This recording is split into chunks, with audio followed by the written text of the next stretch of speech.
the green flag.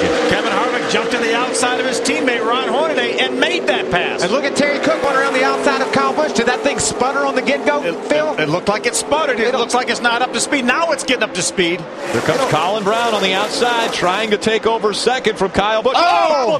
Kyle Busch in front of it, but it's the 6 of Colin Braun that got turned around and hard into the inside wall. Boy, straight into that inside wall. Wow, just in front of this truck was the 51 of Kyle Busch. He had to have had some help getting around coming out of two. Yeah, they got all bottled up. When Terry Cook got on the outside of Kyle Busch, he didn't get a good run off turn 2. The trucks in 3rd, 4th, and 5th. Colin Braun, Brian Scott Skinner, those guys got all wadded up. And somebody got into the back of the 6 truck and sent him to the inside. Boy, and this is really going to hurt Kevin Harvick because Kevin was back in 10th on that restart. Needed these green flag laps. Let's see what happened here. You see Kyle on the inside.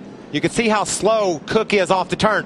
Colin gets right up on the back of Terry Cook, hits him, and then bam, Brian Scott hits Brown in the back and sends him to the inside wall. Just straight. Look at that safer barrier. Thank goodness for that safer barrier on the inside wall on the back stretch.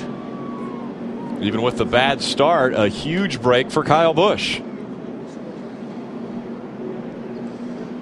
You saw what happened, Rick. Look at that truck fly up in the air. You saw the 25 truck not get a good run off, too. Yep. The 6 of Brown ran up on the back of Terry Cook, and then the 16 of Brian Scott didn't really know what was going on. He just had it hammered down. You see Terry wiggling there. It looks like he got a little bit loose and then seized up just a little bit. Brian Scott, really, you can't fault him. He just touched the back of the 6 of Colin Braun, turned him around. Hard contact in the inside wall.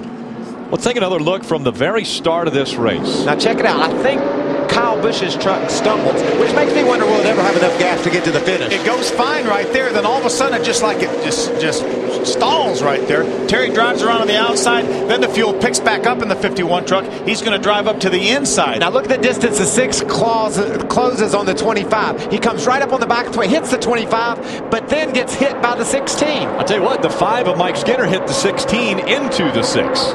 It's almost like maybe Terry Cook's truck may have stalled for just a second up off that corner. Watch this. What a hard hit. Look at how that safer barrier spreads out that impact. It takes time. It takes and stretches out how long it takes for that truck to reach its maximum impact. And that was a great illustration of what a wonderful invention the safer barrier is. And how about the front end of that truck crushing in? So it absorbs some of the blow. Watch this now. We're on board with Colin Braun now. Watch him here. Clear low. Clear, clear, clear. He just had no idea he's getting ready to get hit. We just got wrecked. Yeah, he actually ran in the back of Terry Cook as well.